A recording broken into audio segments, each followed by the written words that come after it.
Good evening. I'd like to welcome everyone this afternoon, this evening. Notice is hereby given of the regular meeting of the Board of Directors to be held at 105 Fort Road, Portersville, Texas, February 22nd, 2023, at the hour of 4 p.m. for consideration of the business. The agenda below. This notice is posted at the office of the district on February 15th, 2023, 5 p.m. in accordance with the Texas Open Meetings Act, Texas Government Code 551041551050. We do not have the presence of a quorum. However, this is a workshop. This has been duly posted as required by the law. We will proceed with the pledge of allegiance.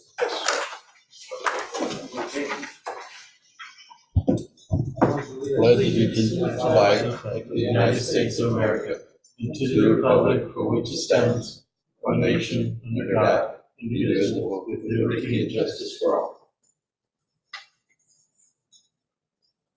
Heavenly Father, we thank you for this day and all its blessings. We ask you to give us wisdom as we go through our agendas and our presentations. Help us to understand all the material in front of us and help us to make good decisions. We ask this through Jesus Christ our Lord. Amen. Let's take this on to item 3, presentation by 7C Water Group on desalination treatment plant with reverse osmosis. I'd like to welcome you and thank you for coming to the Laguna Water Water District today. Thank you very much. Okay, Chairman, members of the board, we have Richard Whiting and his staff, Terry and Oliver. Didn't get your last name, Oliver, but what? Okay, there it is. Go ahead and you want to go ahead and start the presentation so we can have an hour and a half. No, well, thank you very much for bringing us back, arranging this workshop. Thank you. Hopefully, being a form of a workshop, we can go through in a little more detail than we have done before in our presentation. The main purpose today is to really understand the potential costs of such a seawater desal project and what it would mean, your impact on required revenues, etc. Everybody needs to understand before moving forward on such a project. So, for you, you were here before, we've been here just to remind you, the 7C Water Group, we focus on long-term partnerships with our clients. We currently own and operate 20 water treatment plants under D3 forms of contract. We own and lease over 150 wastewater treatment plants. And we aggregate over 240 years of O&M experience with membrane-based, process-based treatment plants, of course, the seawater desalination. We design, build to optimize life cycle costs. And we have standardization across our plants and continuous feedback from operations and maintenance to ensure those plants keep running and optimal costs. And we finance the projects. And just as a reminder, we are a portfolio company of Morgan Stanley Infrastructure Partners, which is a multi-billion-dollar investment. So the first question is, why are you considering a new water supply? What's really causing it?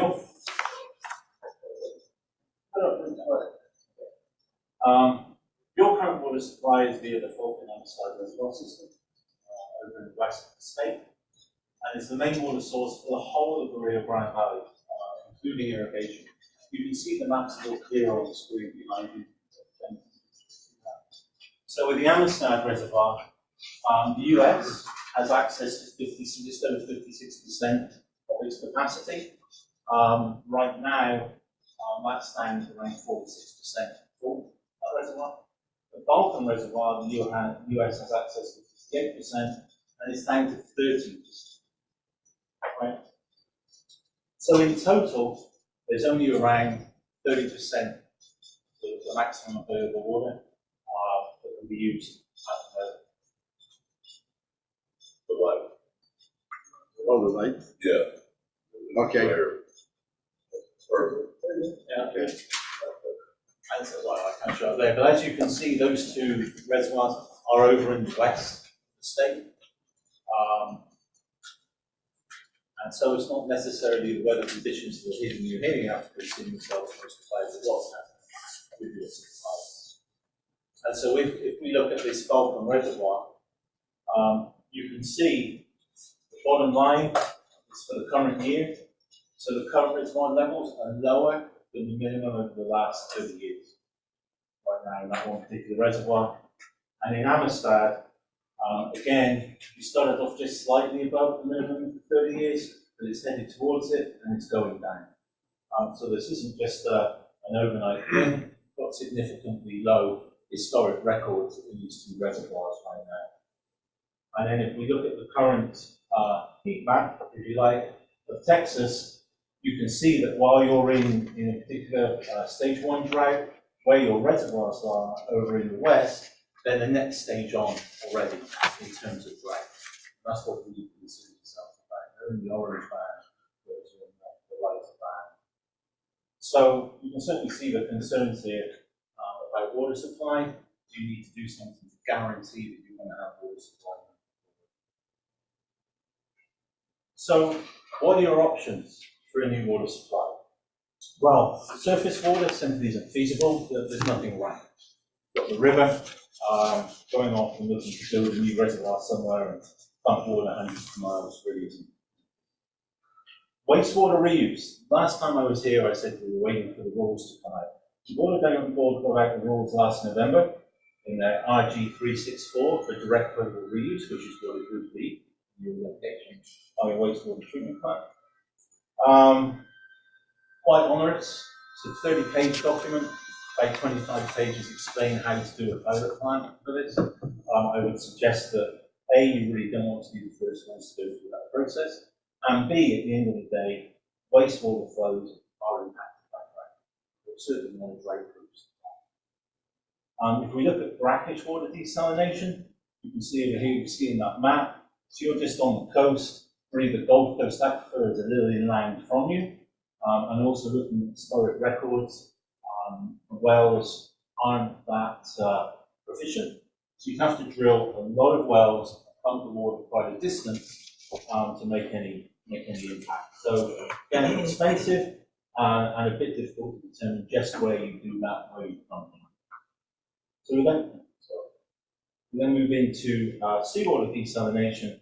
Obviously, it perfectly suits your geographic location, you might get on the coast, and perhaps even more importantly, it is a guaranteed drought-proof supply. So really now we come to the crux of the matter, is just what would these costs be. So the prices I'm going to show you on the next slide are for a double private project delivery. That's what we do. We strongly believe that if you did it yourselves, it would cost you just as much, simply because we can bring in all the benefits of all the other plants that we have and the high online availability of our plant. But the budget pricing is a little different from what I showed you before. That's because we've included a few extra things in the pricing. So we've included all the permitting. We've included now the intake structure and pipeline, which we didn't have before. We've had to look at increased pre-treatment because the TCQ are all in requirements for solids removal and effluent when we're taking in water from sources like Dutch. So there's more handling to do on the pre-treatment side of things.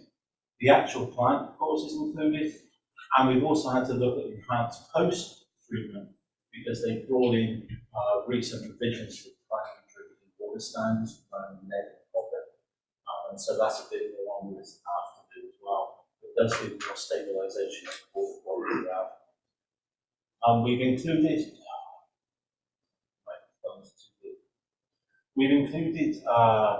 drinking water storage tank and the pumping equipment for that. Again, you'd be looking in more detail that may not be required. Pricing to make sure it's now prices afterwards. And the financing, design, construction, commissioning of all of the above, and 20 years of operations and maintenance. So there'll be no additional lump costs for the Gunner Margin Water District. There would be an annual CPI based, but obviously we look at that based on what your rates as well. And all we're saying is you supply the connection from the plant nodes to the distribution system, and from the plant nodes to the discharge of the wastewater, which is where the concentrate. And on top of all of that, of course, you have no upfront costs. Very limited upfront costs. You said 20 years? 20 years. So we've moved it to 20 years. It was 15 before. You're absolutely right. But because of these increasing costs, including the intake and the additional post and pre, we wanted to make sure, 20 years makes more sense. It can change, but that's the pricing that we've got.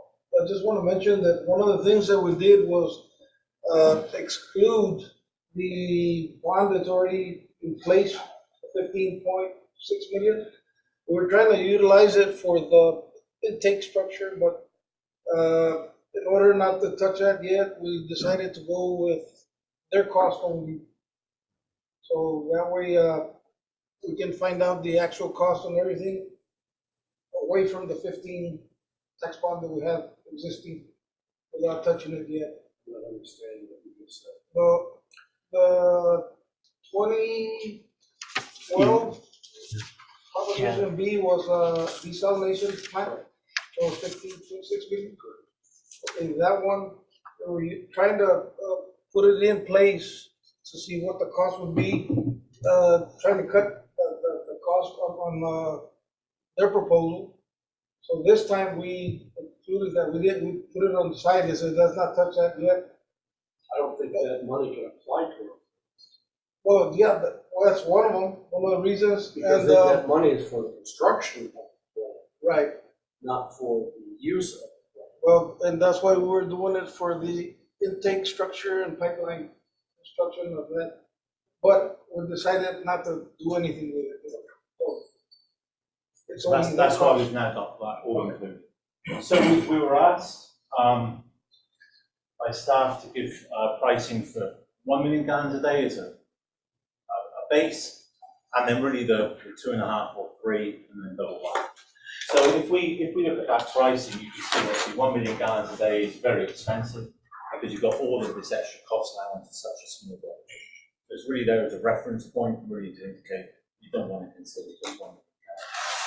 I'll show you later on this slide, demand graph really would make very little difference to you. So we've then got, rather than 3, 2.7 million gallons a day, that's an average over the year. It would be 2.5 million gallons a day for some parts of the year, 3 million for others, when you can take it. I'll show you in the graph shortly. And so that price with power is going to be around $5. It's there and thereabouts, everything included. And if you double that, then you're down by around 50 cents. Okay. And the interesting thing is, we're talking about this intake, because I referred to this later on. On these two options, if we remove the intake, the price would reduce by about 10%. I think it's around $4 million, $4.5 million. So, your potential range really is from roughly, let's say $4.50 to $5.30 per 1,000 barrels for such a project. Okay. What it is, it's north of $30 million total investment, with all the costs, of course, leading up to that. So the key question then, of course, and just to remind you all, this is your existing site for treatment plants. This is your current discharge pipeline down here, which we then put the concentrate into, and this is the most likely location for the import. It's very nice because the discharge will never impact. So, maybe I'm jumping. So this would require the district to purchase, a contract for 1 million gallons of water there. So 2.7 million. 2.7 million. Yes. Yeah, that would be our Yeah, that would be your commitment. maxed out at contractual price. Yes, that's right. Yes. So again, that's where your existing plant is. You can see. For terms. This is the area here where the desal plant would very nicely sit. And so again, this is that area showing that really actually the plant sits in a very small part of that, which is for a 3 million gallon per plant. And this is really the blow up of the plant, which continues to provide a million gallons a day for up to the 3 million. But what we come to then is really the crux of this today is what would the impact of those desal costs be on your rates of revenue. So this graph is your historic demand. And so the line going across here is the 3 million gallons a day. This one here is 2.5. So what we're saying is we want to sign a contract with you where you were obligated to purchase more volume than you actually need. So that's why we're saying we could actually set it up so we're supplying 2.5 million gallons a day in these periods and go up to 3 million here. You see you're way above that, especially towards the demand. Again, as we said, 1 million gallons a day, well, down here would make minimal difference to your supply unit cost is very high. And what we suggest is that somewhere between 5 and 6 million gallons a day starting supply would be viable if there were long-term bulk water contracts between you and third parties, be it a new industrial player coming in or a new development, but you'd want them to sign up for water as long as you're signed up for water, right? And make some profit from it to help offset the costs. So moving on, this is your current rate structure. So your current rate structure is based on meter size. And so I had a quick look here to see where you stood on the residential side. This is all, it's just to give an idea of where you are. For a 5/8 meter, this is based on 5,000 gallons a month because the Texas Municipal did a survey here based on those costs instead. So for a 5/8 meter, you're paying $17.71 here. For 1 inch meter, $30.36. The average residential charge in Texas is $39.05. Okay, so I'm not saying, hey, you've got to go in and charge all of these people double. All I'm saying is your smallest meters are paying less than 50% of the state average for residential. So you do have low cost. Okay. And the key thing here, something I'll touch on again, is there's no current division of customer type beyond the meter size. And so the reason I raised that is I was able to look at your historic numbers. So all the numbers that aren't in bold are historic, and then we've got projection. So we've got your number of accounts, the monthly average over the years. And so what happened the last year or so, there were about 150 new accounts per year. We just allowed for about 150 new accounts coming on each year. The average monthly consumption is very interesting to look at. Back in 1718, it's nearly 17,000 gallons a month. It's down to 13.5 right now. That's the drought, keep it down. We've only allowed for that to remain at 13.5. Of course, it may well increase, but we've allowed for that. And looking at your receivables per 1,000 gallons, you've gone from 326 up to about 411 now. It's an average increase of 1.2% per year, so we've allowed for that increase continuing, which means then that your total receivables just on the water side are going to be up to about $450,000 a month, really just before the water supply will come on, assuming everything works as it did. So this is what we come down to. Your projected monthly receivables around 450,000. We're assuming you're still going to need that over and above desal water. The cost of that desal water, 2.7 million gallons a day, would average out 430,000 a month. So what you're basically looking at is you need to increase your revenue by 100% by the time that comes. Okay? Scary to start with. It's been overwhelming. It is, but let me go through and show you some ideas of where you stand on that. Number one, I think the important thing to remember is this isn't tomorrow that you use it. You're looking at least 3.5 years before that order goes up. You have some time to look at it and decide what can be done. So if you were the city, you could turn around and use the tax code and apply a hotel tax. So, well, what would it mean, really? What would it mean if you did that? You've got around 5,200 hotel rooms in the area, using an occupancy rate of 67%. Normally they say they need to be 75 and above. Be conservative here, based on what it was. Actually, Yeah.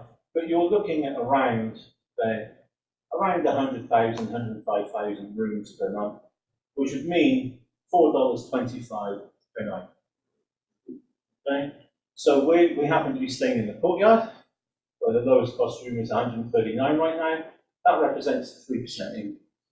So the reason I raise it is, I've been in projects before, particularly overseas, where it's all been put onto tourists, cost of new water supplies. Putting on the equivalent of a 3% rate increase into a hotel room is not going to make people not comfortable visit and go somewhere else. If our rate was showing But 100, the water district cannot. no, I know that, but you can do it if you have it within your rate. So this is what I'm getting to. What I'm trying to get here is, it's not a horrendous amount. It's not something that you're not going, oh my God, it's a 30% increase or 300% increase, but it's 3%. And the difference between someone coming in and saying, I'm going to pay 139 a month or 100 a night or 133 a night, really isn't going to make much difference to that. So what I'm saying is, that's one way to look at things. So what we're saying is, what you really need to be able to do is to identify the customer types, which will enable you to apply different increases to different customer types, which really then means you need more detail to enable this kind of management of rates. And really perhaps look at a new rates design and just how to spread this to make sure that people that can pay for it. And those that appreciate that drag-proof supply, guaranteed supply, pay that premium because they're guaranteed. And you could, if you did do it with the hotel, saying no matter what size meter they're on, you say, yeah, we'll sign you an agreement, you will not get curtailed during the drag because you're paying for this drag-proof supply.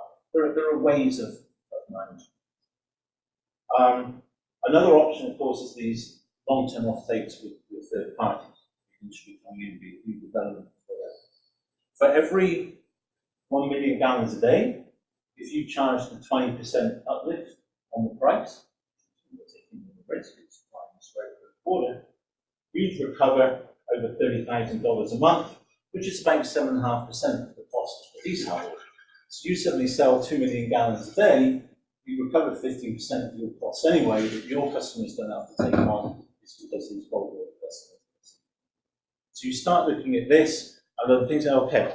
And then the other point, we're actually dealing with these two bills at the moment. So Senator Perry, who's chair of the Senate Water Committee, he's putting in a bill. He basically wants to take $3 billion, put $2 billion in the pocket over here for the replacement of aging infrastructure, and $1 billion for new water sources that don't currently exist. So it's not expansion existing, and specifically calls out seawater desalination. And we've actually been asked to advise on some wording so they can consider public-private partnerships and give them priority, because they know it's a way to spread state funds further. So we're looking at that, and Representative King, who chairs the House Natural Resources, his committee is looking at a bill where, again, under SWIFT funds, the state can give more points for the allocation of it if you're putting it towards a P3. So we believe these two combined, there should be a way to pull down some money from state, and they're talking either long-term low-cost loans or grants.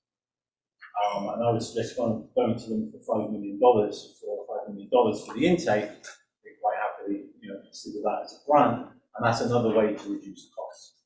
So the point being here, there are ways to perhaps reduce the overall cost of the contract in terms of how much new CapEx needs to be brought forward by using state funds, and there are ways to look at generate more revenue from offtake agreement, and ways to look at how you can restructure perhaps your rates design and your billing to actually charge the people that appreciate that drag-proof supply and can pay for that drag-proof supply to make sure they're the ones. Right? So it's not, quite honestly, only projecting that you're going to receive $450,000 a month and selling water for a system that size is a very low amount in the first place. So I think looking to say, but we've got this much more. So say it's not out of this world. Everybody's got to start paying $2,000 a month.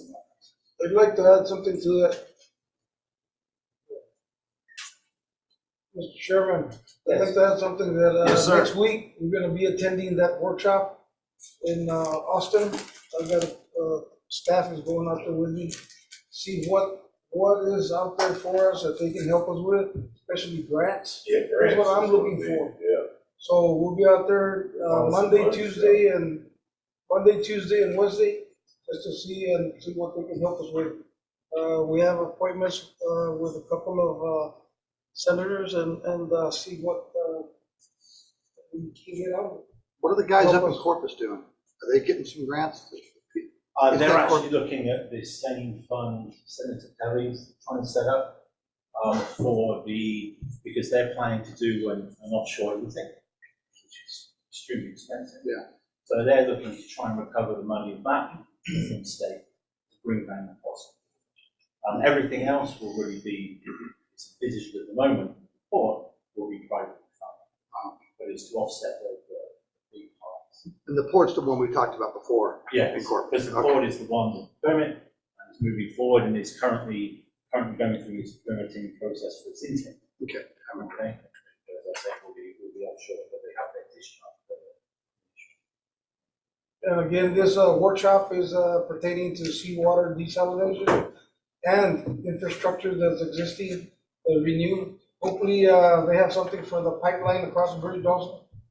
We'll be, going up there and finding out. We need to find out what's available for us. So we'll bring the information back to you guys in probably the next meeting. So we need to move forward, especially on seawater desal, because levels are still going down slowly at the combined stages, Amistad and Falcon Lake. So. We have to have it.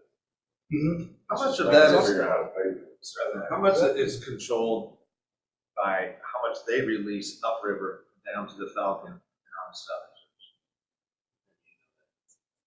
Well, it's, let me go back and show you what's going on. Yeah, I saw it. Right, Yeah. okay, so it's a strange setup, right? Because you've got these reservoirs, but they're right on the border. Yeah. So Amistad, US, only has access to 56%, anyway, of what they call the total conservation capacity. So that isn't the whole capacity in the lake, it's what they believe can be used before it gets to critical level. Okay? And right now, that's only 850 something thousand acre feet, which is less than half full. And Vulcan, even worse, we're down at 30%, right? So combined, you're at 31.5, I believe, it's down to 30, something like that, right? Still down like 1% in the last week. Because the scary thing, I must admit, I didn't realize Amistad also feeds the irrigation well, right? So that's obviously a big chunk, especially this time of year, before they're coming down. How And much it's right over there. of the water, it's not like all the water going into those is coming from the mountains of Texas. It's coming from Colorado, right? So they have cutoffs to control how much water comes downstream, right? So how much of that is under Texas control? How much of, oh yeah, we're actually low because those guys aren't giving us our water, you know what I mean? Yeah, well, Texas That's is, Mexico, I think. yeah, Texas is part of the group, but certainly those people further upstream on the Colorado have the rights.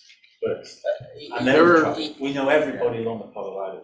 Yeah, we get regular reports from the water master with the Rio Grande flows, and so it'll describe the various dams. Like for example, there's maybe 1, 2, 3, 4, 5, 6, 7, 8, 9, 10, 11, 12, 13, 14 reservoirs, all within Mexico that all feed the Rio Grande. So they eventually discharge to Amistad and Falcon. And right now their storage capacity is 98%, 99%, 100%, 93, 94, 102. They're all pretty full until you get down to the Rio Sabinas, which is pretty much downstream of Amistad. Like that's more the stuff going to Falcon. I guess that's kind of my question, like, Right. hey, if they're full, are we gonna be fuller soon? Isn't it just a matter of? There are a lot of compacts and agreements that have gone on over the years, and I've read them. I don't know them well enough to be able to recite to you, what all they are, but it's the kind of thing I could look up. I mean, I guess to look at it Between in the terms of states. Falcon and Amistad, is really misleading, because it's like, if the guys right up there have a ton, and it's a couple months, it's getting released down to us at a certain date. That's really what is more important, like the whole river, I love to see that when we look at it, if you wanna be as smart as you can about it, you know, it's. Not really clear what's it.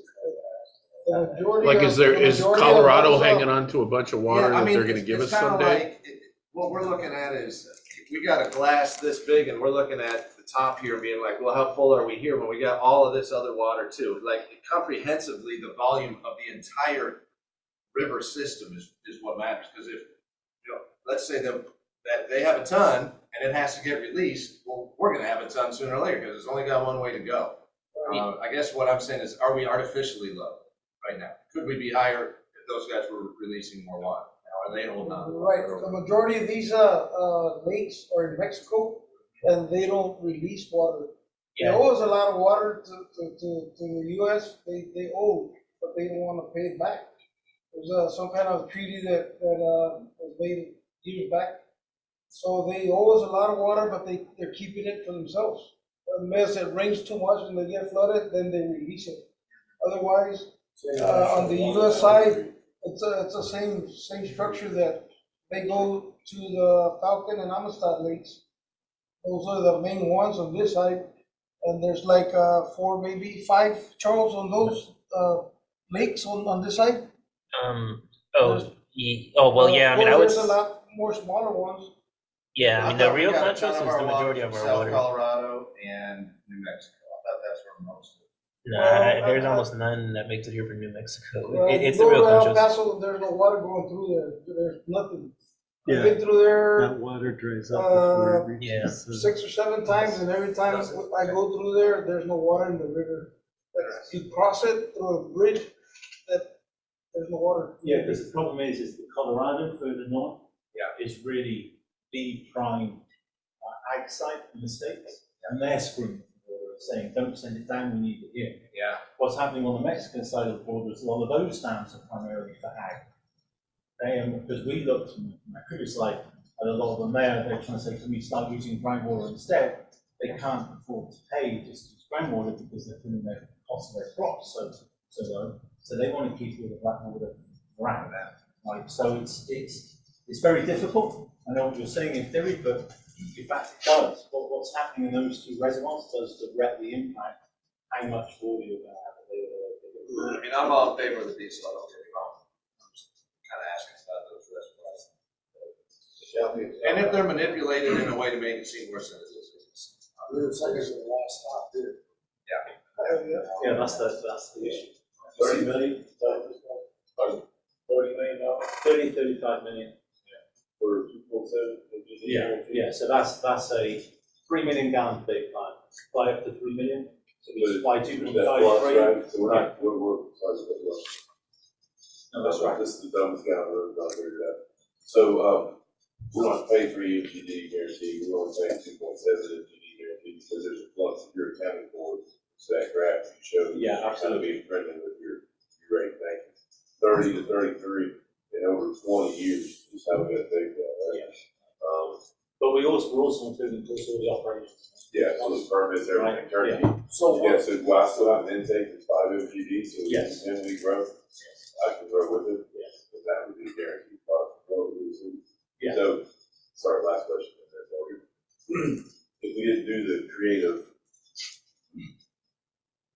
great suggestions that you're giving me about where some people pay more than other people, if it was just a flat across the board kind of arrangement, I heard you mention 100% in 3.5 years. So that means that my average bill is $135 and I would pay $270. Yes. That's a great thing. Yeah, if you put it onto residential. For approximately 20 years. And then, Well, it would, yes, because once you got to that level, you're just doing CPI increase or whatever you want to do, right? It's just, you need that extra revenue when that water comes on board to get paid for that water. create a way to sell the other water that we're already getting. You saying, treated water, Raw water. Yeah, I mean, because we're gonna be using this. Oh, Yeah, so we could lease it, we could sell it, we could create revenue streams that way, right? probably lease it. Yeah, That way, I it'll be think on the- In those times of the year when we can afford to do that. Yeah, because what you've got is, so you've got these peaks here. So we're only going up to, we'd be supplying 2.5 in these periods, when you're down there, and up to 3 in this period. So you've still got the balance between 3 up to almost 6 for peaks. That would be, Bring March peak through, towards- August, right? Yeah. Peak. Yeah, but who's gonna buy water that's double the price of theirs? Maybe we can get you So some. we can else. sell, Talk about we raw can sell it, we can sell it, raw water. Yeah. It's all the same water. You know, it comes to, It's all going through this place. one of the things you talked about was that what we were suggesting about our new friends that are gonna be up north. The idea of tagging them into this, and it wouldn't just be them, but new people that are bigger projects, tagging them into the back end of this to help pay for the time. Remember? Tap rates or. Yeah, like a. No, we your talked, Your new yeah. meter installations or your new annex properties and those things coming forward. we talked about Need to doing, really be increased. Yeah. And they're not up to current pricing. we talked about doing, when our little meeting that we had about the property of North, the annexation, we talked about an idea of making it They're buying. builder friendly and on the front end, and then giving them a little small percentage in the back end that they'd be responsible for on this desalination. And if we could do an arrangement like that all the way down the road, let's say everybody coming north or all, it's a big project, however we would phrase that. Yeah, that's kind of one of the creative things we were talking Right, yes. about. There's no way to serve Starbase. I thought the same thing. Serious question. What was Is that? there a way to serve Starbase from our location? Because that could help solve a lot of. Yeah, it's just. Possible, it's only 4 miles away. They're doing their own. So we want to consider that too, because that's getting ready to be, you're probably gonna see your largest increase in residentials at that location. Or anything around here. Oh, by the way, more well. It's only 4 miles away, so, So, one of the things that we're gonna take with us to the senators or representatives is that we wanna include like a regional plan, that they can help us provide water for other entities or pay for some of yeah, I our. would encourage us to do 2 things. Find creative, revenue sources through grant writing, Yes. senators that have friendly arrangements that already talked about, and then get Starbase as a fund. I would aggressively pursue making them one of our I'd add to that, you restructure all the new guys, all the new big guys that come in. We Yeah, find a way to absolutely. restructure them. That's the whole Yeah. premise behind my Yeah. arrangement. Yeah. We're gonna restructure it, but we're gonna, you know what I'm saying? Especially like, LNG, the. Sure. Side, liquid. Because we can, they're right there. So it makes no sense to me for them to become a PUD. Yeah, would that be, instead of fighting with people? Creatively come up with a way that they can help fund something like this. Yeah, wouldn't we Don't be put his battling? name Yeah. on it, I don't care. Doesn't the cash cow of Brownsville, don't they get mad at us? Is it like you poaching a player off your favorite fantasy roster? I think it's free game. Hey, they're asking for water, we provide it to them. Along with the boom that's getting ready to happen, and we saw that in our, whatever we call the subcommittee that we were on, you're not technically on or whatever. Yeah, It's getting ready to northern boom that's getting ready to happen on the island. This has to happen. We have to start thinking in creative ways.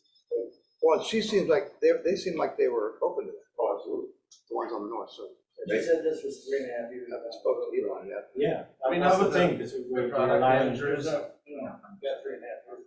Yeah, we don't have to. It goes by so fast, planning and plotting goes by so fast. Still 3.5 years. Right. Before you're gonna be. Before you're using it. Before you're using it, still 3.5 years. In 3.5 years, we'll pay. That's correct. I think we, Oh, yeah. Kind of come on back to- Carlos, we need to bring it back in a little bit, we're drifting on. I'm in, where are we signing?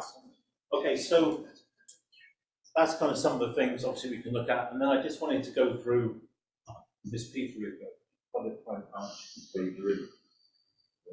I mean, what are they? Long-term arrangements between government and private sector. It's as simple as that. Typically involve private capital financing of government projects, as we know. And in here, you've got the 2 Texas codes that allow municipal facilities, etc. to be built. And so all the rules are there, all the legalese are there. And the benefits to you of developing this proposed plan they minimal development costs, you just asked, maybe some staff time, but we're paying everything in that development phase. You have a proven industry partner with P3 experience in Texas to work through the permits and third-party bulk water offtake agreement. I'm happy to work with you because that's going to help us.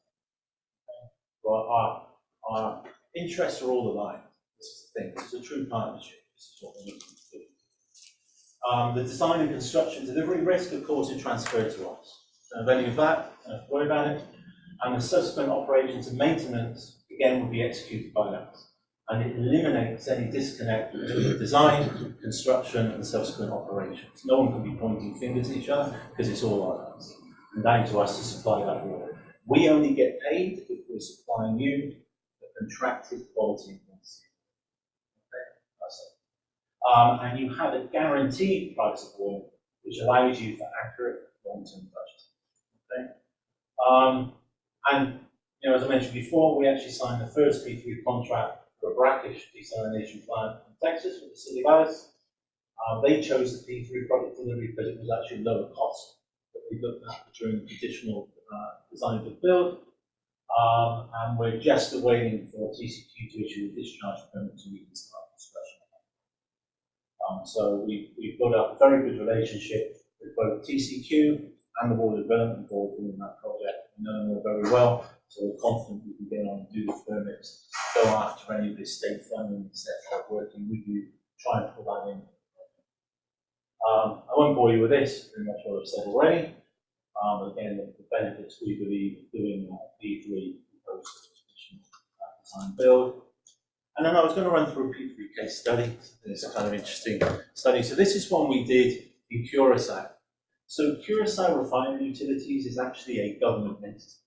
They had a long-term contract to supply water to the big refinery on the island. And they were struggling. They were threatened to be sued by the refinery because they couldn't supply them the water they were supposed to. This is all desalinated. And so they contacted us originally in 2008, said, help, we need 500,000 gallons a day now. And so we were able to deliver it as they required within 2 weeks and commission it within 60 days. Of course, we already had the intake outfall and permits, and we had our containerized units. They then came back and said, okay, you did that. We want another 1 million gallons a day within 5 months. We did that. Again, it was all still supposedly short term.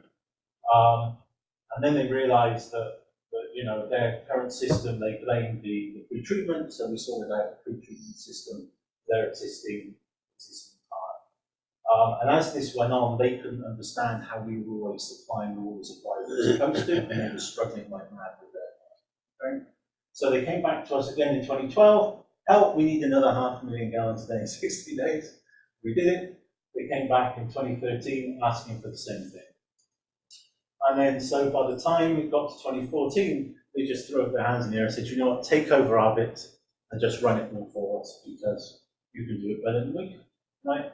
So we did. So we went from a very short-term original provision of 500,000 gallons a day to now running long-term their 5 million gallons a day supply for the refinery.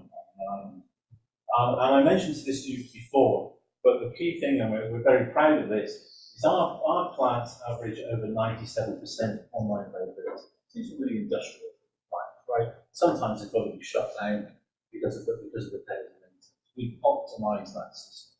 Industry standard is 85%, which means you have to over-design the plant in the first place to supply the same volume of water. On Curaçao, they were lucky to hit 50% of their demand, and I'll show you why. This is an overall view of the site, and you can see these various sections that we've had to squeeze in for the RO plant. These are what ours look like. These are our containerized units. Everything here was put in by us. You can see how it looks all good, and just so you know, these photos were taken a year after operations. Right, this is how we maintain everything, and and even the stuff outside and open to the elements, you can see, very well maintained. This is how we keep that over 97%. This is what their equipment looked like that they asked us to take over. So we actually had to decommission this. You can see we disconnected the pipe. Totally rusted out. We didn't trust operation of that at all. You've got destroyed control panels. And here my absolute favorite, using wooden pegs to repair leaks in tanks. This one in particular is through the warning sign on the tank. And again, these we had to decommission. This is what happens when people just buy equipment, not really sure what they're doing, and don't have the money to maintain correctly. And again here, you know, every single piece of their electrical equipment had warnings about low flows or abnormal pressures. This is an end of a pressure vessel that none of us would dare stand anywhere clear. This is actually a electrical motor cover. They lost the bolts, so they've used up the cover for the top. And they wondered why our plants were working extremely well and never supplied the flow. And just to finish it off, this is extremely scary stuff, because this is actually a pressure pumping, and it's nearly completely eroded away because they have continuous leaks, because they know that it's going. So really what we're saying is, you go with a P3 partner knows what they're doing, you don't suffer those sorts of problems. You're not applying to just 50% of your flow. Because bear in mind, if you turn around and spend 30 million, but you're only producing half the water, that water is actually double the cost, right? We're there saying, here's your price of water, and it's in our interest to keep that supply up. And so, just running through conclusions here. As we've discussed, your current water supply is prone to drought restrictions and upstream demand. It's just a matter of where you are and what's going on right now. Seawater desal will provide you with a guaranteed drought-proof water supply, and such a supply could enable you to position yourself as a regional water supply. And I think there's absolutely no problem at all with you having that sort of aim, saying, hey, great people come to us for the water. We can guarantee during droughts this water supply. Okay? The issue right now is it's difficult to provide a specific price, because it's going to be dependent on the final scope, the potential for state funds to come in. So it's a bit up in the air. I'm giving you an idea of kind of the order of things, but we can't give you a specific price. No one could, because we're not quite clear what's going to happen. No matter what happens from state, there will be an impact on rates. And that can be mitigated by the implementation of a more detailed rate structure, allowing you to put the increases on customers with the ability to pay, and of course these third-party offtake agreements we discussed can also affect and impact anything that's doing rates. So we've looked at it. Permitting should be possible in 18 months. Assuming no one contests it, nothing abnormal. You know, there's a bit of issues right now between the EPA and TCQ. We believe that can be managed, but you're really looking at, I'd say, at least 18 months of permitting, 2 years for construction. So in other words, even if you started this beginning of July this year, you're not going to get water until January 27. It's a way off, right, by the time all this takes. You know, so if you want to start moving on it, we suggest you really need to do it sooner rather than later. It's great with these new, hopefully, funds coming through from state. Be some of the first to access it. So what we're saying to you is, if you go with a public-private partnership, you can actually start that without a final price and without the final scope. You basically say, phase one of this is determine what has to be done with the rate structure, what money can be obtained from state, sort that out while you're doing the permitting. Okay, and we can do all of that concurrently, right? And then what happens as part of those conditions precedent of the contract is, obviously it has to come back to you. This is how much we could get from state, or we couldn't. This is the impact it's had. This will be the pricing. And then it rolls into that. But in the meantime, what's happening is we're working with your staff. We're getting the permitting done. we're working with them to architect agreements, we're working with them to apply to state for other funds, and it all gets pulled together going forward. We would suggest more rapidly, perhaps, than other routes. So, thank you very much. Yes. So, thank you for the presentation. The seven Cs board group have any resources to assist grant finding, grant writing, Yeah, yes, we can. I mean, I've for been, our staff and finding money? yeah, certainly. We can do that, as I mentioned earlier. We've actually been very heavily involved looking at these bills that the senator and representatives are putting in. For that, we're aware, we dealt with the SRF, we know SWIFT well, so certainly we're aware of what's out there. I've been looking at other potential locations in the valley. I know these grant applications and that are a big business. We would happily pull that under our scope. It's part of what we do with you. It's not just helping you, it's helping us, Yeah, of right? course. We've got the aligned interest. Do you write them and, I mean, do you? We would employ someone, but we would pull in someone that we knew could get it done Yeah, correctly. Because I would encourage us to consider, if they don't, we do. I mean, we're not a school district, right? School districts, 11, they have grant writing. At least one member, that's all they do, is seek grant money, write applications, submit them regularly, 5 days a week, if not more, to access large sums of money to help support school initiatives. That's what we do in our education. So as a utility, we need to take on that burden, and we need to partner with someone that's willing to do one thing or the third. So have a full-time team, at minimum one person to do that. Because what you'll find is a bridge that's going to help us financially. Another serious question is, are there any other locations, places that are similar geographically to ours? So what's your closest facility that you think would be comparable to what we want to create? I think in the US Virgin we have 3 4 million gallon per day plants. We supply all the water in the US Virgin Islands. Of course, that falls under EPA regulations as well. Right. So that's Virgin probably Islands. Perfect. Well, legally, what would it look like if we were to get them to put pertinent personnel, like Charles or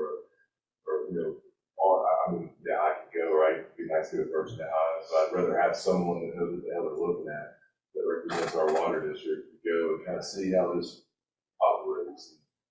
Before we go partner it up with somebody that's going to cost us $30+ million, I'd like to have boots on the ground. Scott can go and represent us or whatever. You're talking about the Caribbean? Yeah. So We need to send who would pay for counsel. that? Would we pay for that? Would they pay for that? Legal counsel? No, but I mean, all seriousness aside, I think that I'd could be rather an them put operation. the tab instead of us. I don't think it's illegal to send. Okay. I think it's legal and, The board has some rules. Yeah, we're going, it's part of business. Yeah. Yeah. Operations. I mean, we all joke that we want to go, right? But I would want to A, reward people that work for this school district, for this district, and then B, have some knowledgeable professionals that are on the ground that can look at these facilities. Because at the end of the day, there's another decision to be made. Are we going to operate or are you going to operate? Right? If we operate it, I'm not going to be using wooden pegs to plug holes. You made that clear in your presentation, right? And there could be some cost savings if we were able to eventually transition into a life where we could maintain facilities that look like what you're doing. Or a bare minimum, be knowledgeable what we're doing. So I'll be an advocate of that. That's really helpful. Is the water you give us pre-treated and then we treat it the rest of the way to get it drinkable? No, this would be fully treated to drinking standard. Fully treated? Yeah, and so what we have to do, because there are certain rules and regs when you bring in a new supply. So, we can get the chemistry of that water to suit your existing, but it's kind of a low and slow. When you start up a new supply, you have to put a bit and make sure that you don't get stuff slamming off the inside of pipes and everything because you've changed the chemistry. Yeah. But we would match that. But yes, that's one of the things that's coming in some of the extra costs is there's now more post-treatment because some of the rules they've just updated. So it would be Right now, we envisage sending it into a tank, and then you connect from that tank into your system, and it can just go. It's fully treated. Say yours is a 3M tank, or, so what's our smallest facility right now? Small facility like the. We got 2 plants, what are our 2 plants, what's in there? The one that, the one that's not working is like a 3.50. Not working. Like right Must below. manage that one over there. So why That's are what we- there can do with it. What if we just did, what if we just replaced ours with that, with theirs? Sorry, What if we just replaced the one that's not working with theirs? Now, why would we fix ours and do theirs and do this deal? That's what I have a hard time. Well, one of the things that we already did is, let the public approve it, and they did approve it, so that was the only option we had at that time. Now that we're getting with that, low levels on the reservoirs, I mean, we've been looking at an alternative source, but now it's seriously, we need it. I mean, I guess what I'm saying is, it doesn't make sense for us to maintain 2 water plants on our own and then pay somebody else to maintain a separate water plant. Like, basically, we're gonna, if we were to go with them in 2027, we're gonna have two full-time plants of our own to maintain plus theirs, and that's giving us, what, 13 MGD when that's double what we need? Am I doing the math wrong? You're doing the math That- That's one of the things that we've been looking at, that. Like, what we would be can the- lower. Double, because we satisfied Sergeant Grove. Yeah, I mean, there's summer months where we have reached 8 MGD, At one time or another, yes. correct? Correct. And that's at our current, well, if we had water plant, our 8 MGD water we plant get there too. plus theirs. Yes, one of the things that we can do is, like right now, if we start this, microfiltration, get it running to maybe 2-3 million gallons a day, which we're proposing like up to 4 or 5 million, but up to expand, right? But starting off about 3.5 to 4. Theirs, This, no, Decent, ours, no, the one that, water plant 1, public approved, the water plant one. never And mind. we already sold those bonds, so we need to move forward with it. So we can cut down on the GPM side, and then, because we still need to repair, once this one goes online, we need to stop that one and fix what we need to fix. But we can also go at half, we'll start off, and then we can always add more modules, because we're at the 15-year mark. How many years is that, 20? 14, so 9 years already. So they're supposed to last, the filter is supposed to last like 10 years max. And supposedly if you take care of them and backwash them the way we've been doing, it should last like another 4 or 5 years. Yeah, What I'm thinking is that we start this plant here, and we start repairing that one, and we just repair it halfway. With, that room that's already available, we add more modules to filter. We don't have to do it at this time until we get this treatment, reverse osmosis. We just cut down half on that one, half on this one, and during the months that are the highest, we'll just increase. Because you have to run them 100%. Once you start running a plant like microfiltration, you have to run them. Those filters can't stop, and you can stop them for about a day or 2, but you can't leave them off like a week, 2 weeks. Roy, give me some more of that information, because I know that filters are supposed to be 100% running, even if it's a low flow. You always need to push water through there, because the longer you set it down, the more at risk you are of tearing up your pipe, then tearing out, cracking, and then you got a bigger problem. You might be able to set it up for 72-hour increments, but then even at that, if you're not pushing water through them, the risk is low, right? So you're not putting up no matter what. right, and the thing is, if we're gonna start with a seawater treatment facility, you kind of want to start with what you have. So if we can have the microfiltration at Water Plant 1 already in place and repurpose or be able to use some of that facility to convert it up to a seawater plant, I mean, that we won't lose that improvement you say. Will you be able to use our facilities to be repurposed for your stuff? That seems. Well, say like microfiltration, you'd have to add a higher membrane, you lose capacity because now you're adding a saline source water. So, yeah. That's not what we considered. Yeah. It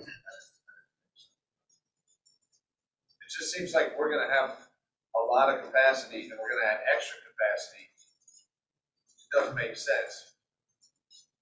Like, if we cut out some ours, we wouldn't have to go 100%, right?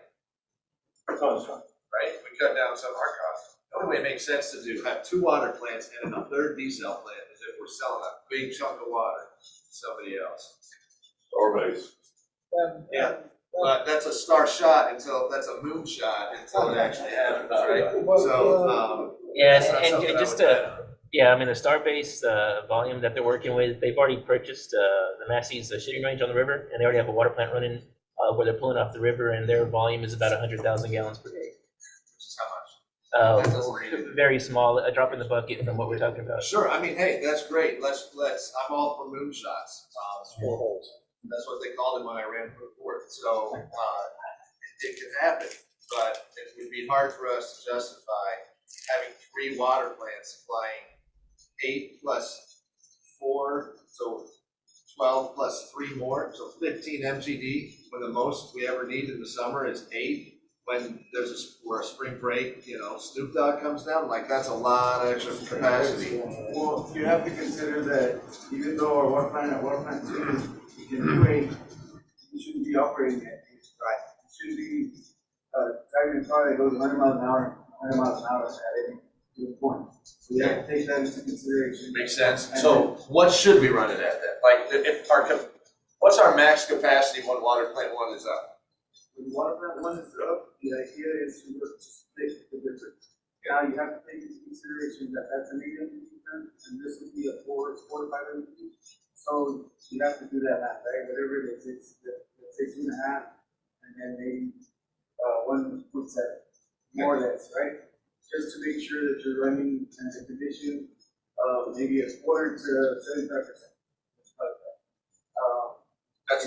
That's where we'll be running every day is somewhere in that window. In that window, and that's how you extend the life of all of our equipment, right? To make sure that you're not running. And that's the intentions that we plan to do, because we're trying to figure out, well, if we do 5 billion, it's too much. If we do 1, it's not enough.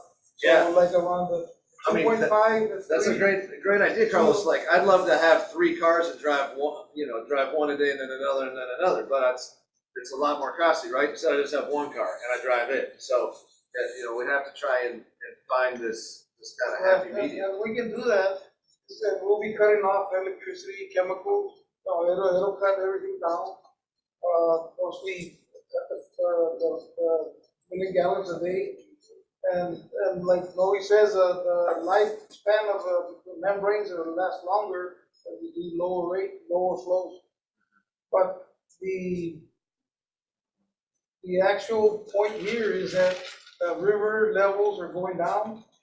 We need an alternative source of water. And once we have the water, we'll compensate each plant accordingly and take care of what we have.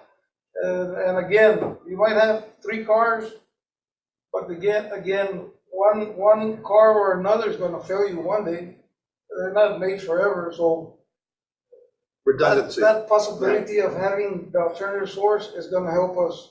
And we can run that alternative source like 100%, making sure that whatever 100% might be half of the flow, we'll be running all the time. And you're also, 24/7. you're telling me that we have to do what we've already promised we would do at 1 anyway. Desal, yes. No, I mean, at 1. No, also. that was a bond. Oh, bond, yes. we gotta do it anyway. Yeah. We cannot take the money. It's a better question for the bond council. People would be okay if we told them, hey, actually, we're not spending money. We didn't do the water reclamation one, right? Even though we passed that one.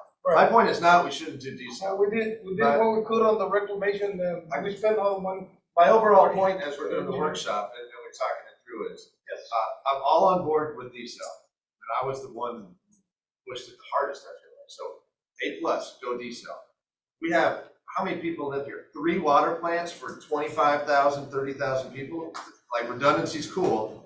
That's a lot, to have 3 water plants for that many people. If we did 5 with them, and we did 8 with you, with that water plant number 2, right? Its capacity is 8. Let's say we're only gonna run it at 4 to 6, right? And we're running, you guys are at 5, but we're only gonna run it at 3. Well, now we're already at 5 plus 3 is 8.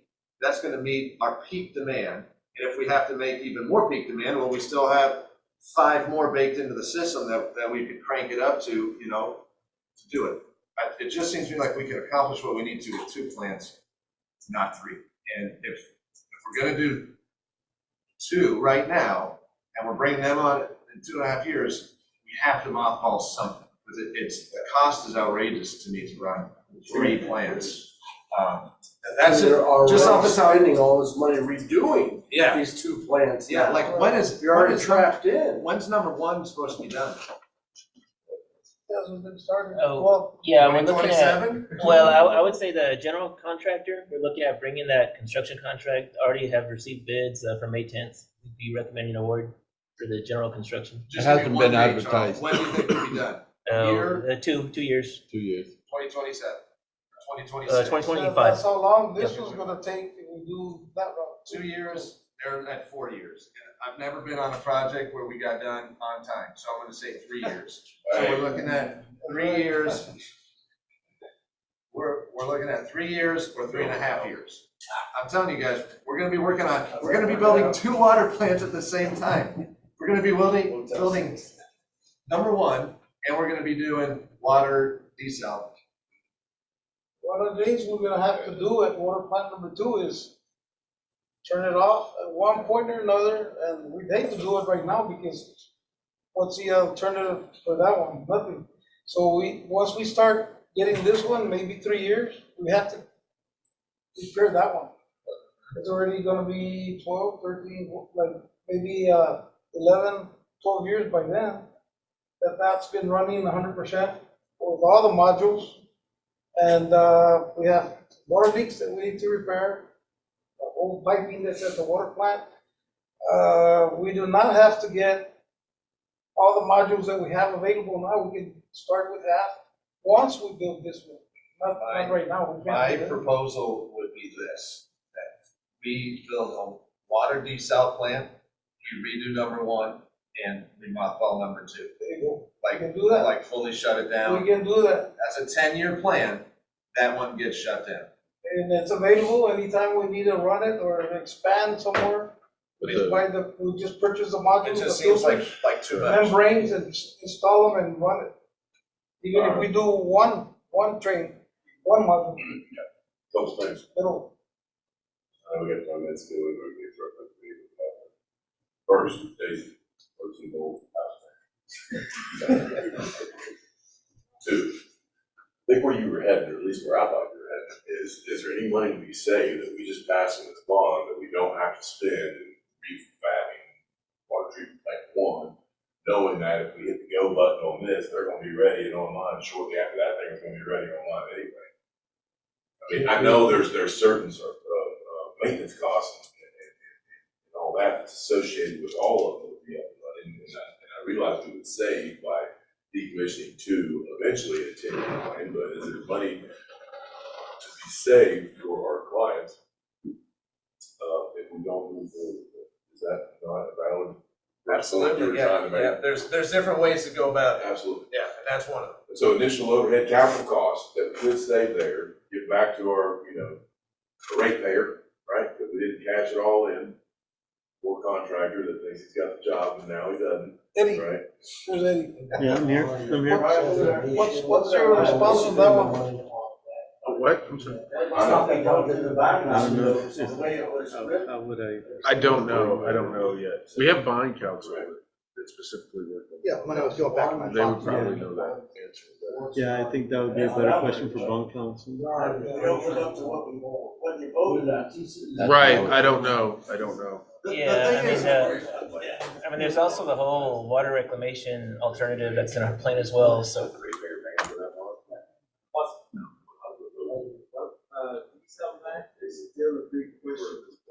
Why? You don't have. It doesn't meet our demand. One, you go this route, right? Hold on. If you decide not to. Hold on, you guys, I wish you had something good here.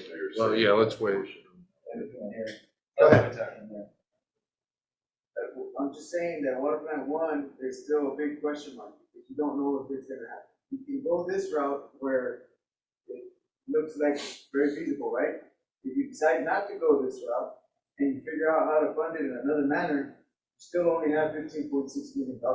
Start to figure out where the rest of it's gonna come from, right? Can we build it with 15.6? So, you know, that's one thing to consider if you're thinking or considering, stopping the project at water plant. You run a lot of the water plants. What would you do given do you think that 3 water plants is reasonable? And if not, what would you do? Being mindful of your budget, not doing everything. It's a loaded question, right? Yeah. Because of the circumstance today, I don't see how you can stop the project at water plant. Do we need an alternative source? 100%. I do believe that you should have it. You should have it, right? That's the whole reason why this thing comes up. And unfortunately, we don't know what's going to happen in the next 10, 20 years, and it's hard to decide today to say no to water plant one and yes to the desal, when even if you say yes to the desal, you don't know if it's going to come to fruition. You just don't. Well, it's not enough water. Mr. Gomez, you've been trying to say something for a while too. Well, I've He wants just, to go to Virgin I've been Islands. thinking, and I know that we already have approved for this bond, and I've asked this question, but I really haven't gotten a clear answer on. If we go to our bond council and find out what are the possibilities of going out with another referendum ask in the public to see if we could take our current bonds that they approve to do a desal. And if they would approve this, then we continue going with water plant one with the funds that we already have. This is Run some the- creative thinking that I think we should all support, because at the end of the day, we're all just trying to be good stewards of our ratepayers' money. You know, and so to Adam's initial point, we need really 3, right? Can we bridge the gap to get us to where they get on? I do also like what Noy's saying, though, like, hey, if we redo water plant one, now we have a new plan, right? Now we know we have 4.5. 13 more years or whatever. Yeah, right, that's good to go. We get desal on, great, it's good to go. Now, between those 2 plants, we're meeting all our needs, and now we gotta figure out what to do with water plant number 2. And this is 5 years from now we're making this choice, right? So maybe we go ahead with both number 1 and number 2, and 5 years from now, that current board is like, hey, you know what? Water plant number 2's gotta go, you know, it's too big a cost because they're gonna be deciding to pass another bond to fix it and upgrade all of it at that point, right? I mean, sooner or later, water plant number 2 is gonna need millions spent to do things, right? It would be, purchasing the membranes. I don't see anything else that we need to repair as of now. Right. The filters. Yeah, I know, it would just be that, is all we're looking Ju- at. I got a just- question. Sorry, needs a new building or a new That- foundation. It's Just keep in mind that the water plant number 2 was just commissioned in 2014. Just put in 2014. Yes, it started producing microfiltration water in 2014. Right, and and that part, sooner or later, we're gonna start using membranes, because you need to plug them up or do What away with about- them, close the valves. What about this? What about if we're doing one, we're doing desal, and we turn number 2 into a raw water plant that doesn't need to be plugged? Raw water plant for what? Golf course. I don't even work there anymore. But I'm saying, Just, the delivery you already system, have the system for the golf course. yeah, the delivery system's there, and so the golf course uses, uses 45 million gallons a year, or whatever the number is. Why couldn't that just be a lake and it feeds the golf course and then it's basically It is decommissioned? already a lake. No, I know, but it's decommissioned, and now it doesn't ever have to enter back into our system.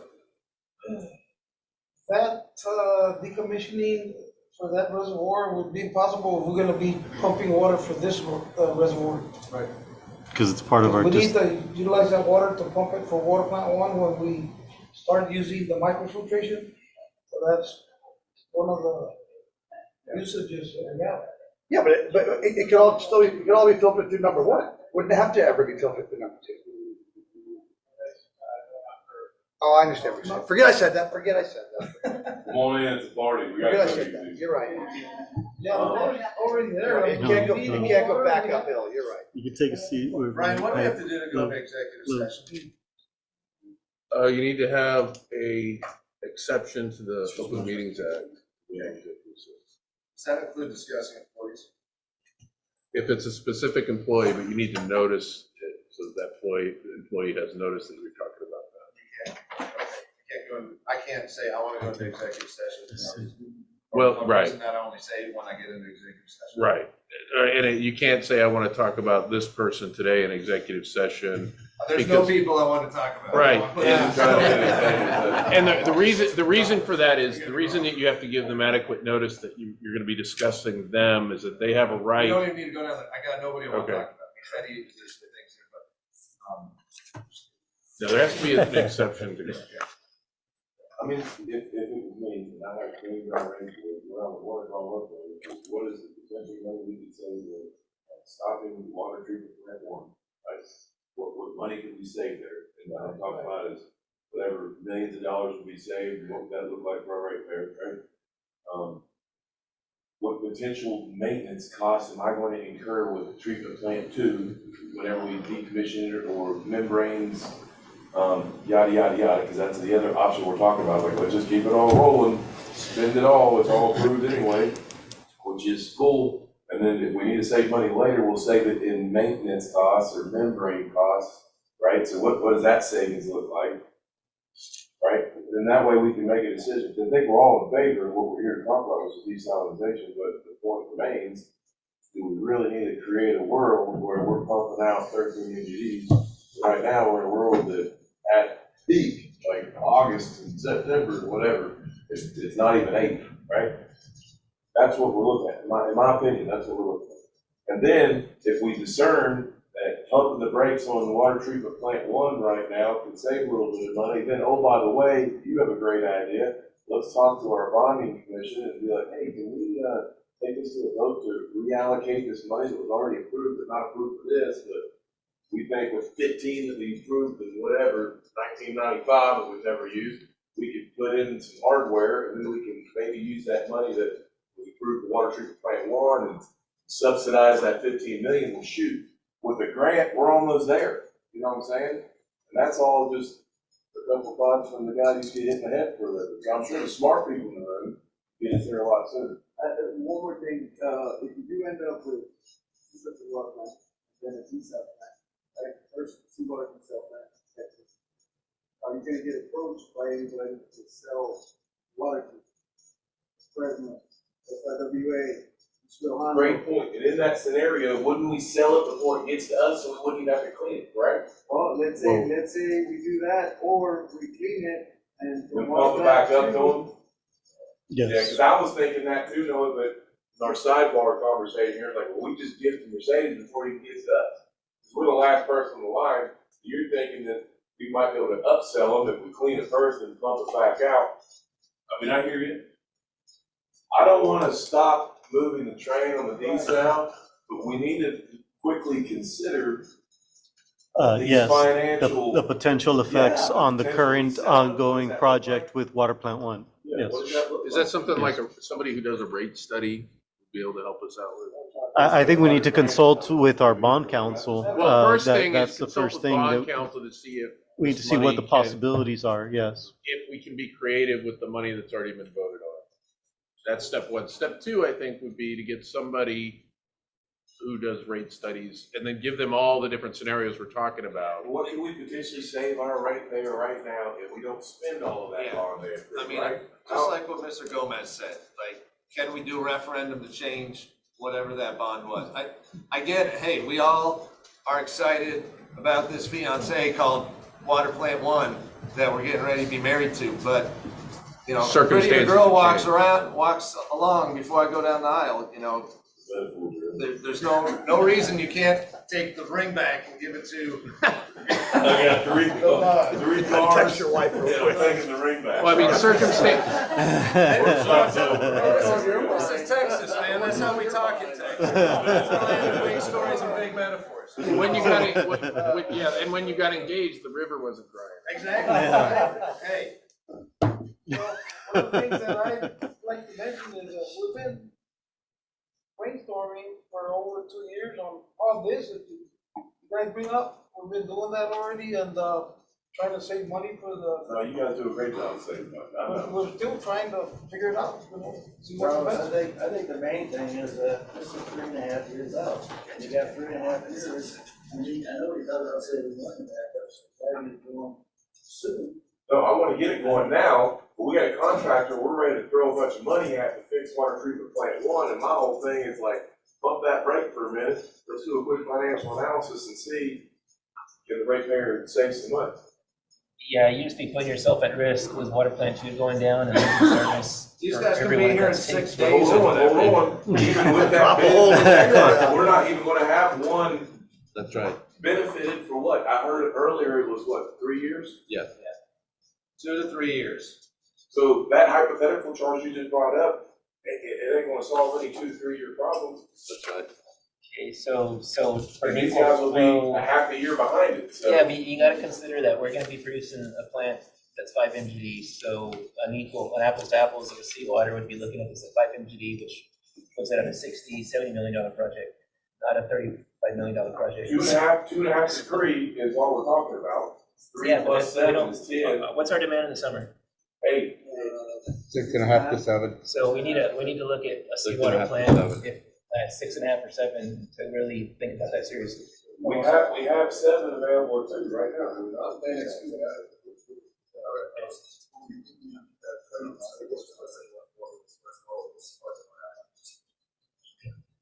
Right. 20%, okay, so that starts to help in the dynamics of the scale. 65%, it's on top of it. Right. Yeah, no, that's right. Yeah, because essentially all the infrastructure is built for safe, for fire. Right, so we're just built for. We've got 6 minutes, but my question for you is, other places where you've done this around the world, was the ultimate goal to be 100% desal, and then have you gotten there in places? Well, Not where that was your only option. well, that's right. So a lot of places, yes, it's the only option where we are. Yeah, A lot of places know it's to supplement, right? It's to give more robustness to the water supply. And I think one thing perhaps to bear in mind on the financial side is I know over in California with the plant to build there, the credit rating of the entity went up because everybody looking in views it as being far more robust. Industry is not going to go without water, it will continue to grow because it's now got this drivable supply. So I think one of the things to look at, so if you go back to that graph I was showing you. Richard, could I interrupt you for a minute? If you could talk into the microphones, because what you're saying is not coming through for the people that are watching online okay. or Sorry, for the so- recording. So it helps when you look at it, it's kind of a mixed supply. So if you look at that graph where we're saying we supply 2.5 minimum, that's really your minimum supply for 6 or 7 months of the year, right? Or 5 or 6 months of the year. It can then increase to 3, and you use your other plants to meet that demand. I understand Yeah, that. right, Would so- the dream be though to So ultimately, I mean, you, ultimately be desal? well, it's But in the a end, cost it might issue. not be. Well, no, I mean, ultimately, but it depends what happens with the river, right? And how much more demand there is and what the quality of it like. I mean, we were joking earlier, something I've seen before where you've got water treatment plants basically acting as wastewater treatment plants on the pre-treatment because of the quality of water coming in. And quite frankly, the river's getting to that stage, right? So there is no reason why you could not. Okay, absolutely no reason why you could not, but it is a cost issue. Budget, yeah. no, I But understand. again, it comes down to, Costs a lot. if the alternative is no water at all, Yeah. it is what it is, right? Question- Question for Charles. Question for Charles. You got a couple minutes, Do, go ahead. are we currently using water treatment plant 1? So- If we turn it on and exercise it, we use the ground storage as the pump station, if we need to. It'll pump out. So hypothetically, for the next 3 years, 3.5, to be specific, during our peak season, we have a redundant system in place. Yes or no? Well, I mean, the high service pumps and the upgrades that are gonna be part of this project to go to construction, we need them to meet our Regardless. demands. Right, That's mean, where I'm going next. right. Do we need the infrastructure to support this regardless of whether we move forward with one or not? There would be infrastructure beyond the treatment process itself, like say the ground storage tank, which is part of their estimate. High service pumps part of their estimate. I mean, So that's there are what we're already parts- building. Parts of the There's some project. overlap. Yes, there's definitely overlap. What we're doing with the bond is gonna save us potentially with what we're gonna do with it. Is that correct? Well, yeah, I mean, yeah, yes. If you get this tank right here, I think it's. Here's what I would direct you Bring guys us to all do to at that. the end of our meeting. So, we've been throwing a lot of stuff out here. We're the guys that get up here once every 2 weeks. Granted, we're brilliant, so we can handle that. But, what I would really like you guys to do is come to us with a scenario that does not involve running 3 water plants. Two water plants plus a desal, where we don't have 15 MGD and we're only ever using 6, right? We could plan on that if we sell a bunch to Elon Musk. Let's not plan on that. I think we need to plan on 2 water plants max for 30,000 people. Anything beyond that, how am I supposed to tell somebody? And How am I really, supposed to tell one of our constituents, oh yeah, we need 1 water plant per 10,000 people, like that's. yeah, that's I over mean, the top. So come to the next meeting with a plan of what you guys would do. Or like, hey, here's plan 1, here's plan 2. And all these little costs that you're talking about, well, hey, you're not considering this, great. Bring it to us and explain it to us, instead of us just spitballing here. I think you guys know where we're headed. Go, get together, all the different departments need to put in their 2 cents, and then come tell us like, hey, you guys, here's what you need to consider. We really thought deeply on this, and we'll go from there with our next step. Make sense? And also put a team Because together. we can't to just go do, with these guys. we can't just do a desal plant without having it be part of a comprehensive water plan, right? And whether that's two plants, or you have to sell me on a 3rd plant. I have a hard time getting it. Make sense? And if I may say, we kind of we're throwing out there totally restructuring the whole Whatever you guys process of think is our best to do. entire water system, and I mean, we need to kind of wrap it all up. And what you're saying, yes, evaluate each of the scenarios. Yeah, let's not keep doing like, okay, we're gonna fix this plant, and then we're forgetting about all this, and then we're gonna do this desal, and we forget about all this. Give me one giant Picture. big picture, not for 2 years, for 10 years from now, this is how we see it working. Because we have to do those things now to get to that point in 5 and 10 years, right? So, let's have that long-term vision and have that in 2 weeks. And you also have to think about what you're cutting out of maintenance and cost savings. Yeah, there's a lot of these. There's a lot of maintenance, chemical supply, a lot of operation expenses that are factored, the ongoing year expenses that, what you're. Yeah, I don't wanna sit up here and change all the big plans that we've done for years, but I do think it's important, hey, we're gonna add desal, that we really do it comprehensively, as part of a bigger plan. And sometimes that means you take the ring off and you give it to the next one. And now that you know that how serious we are about desal, in light of that, right, which we didn't know a couple years ago, we put this down. Just because it's approved and spent doesn't mean you have to spend. Right? So consider that as you're getting this confidence. Let's absolutely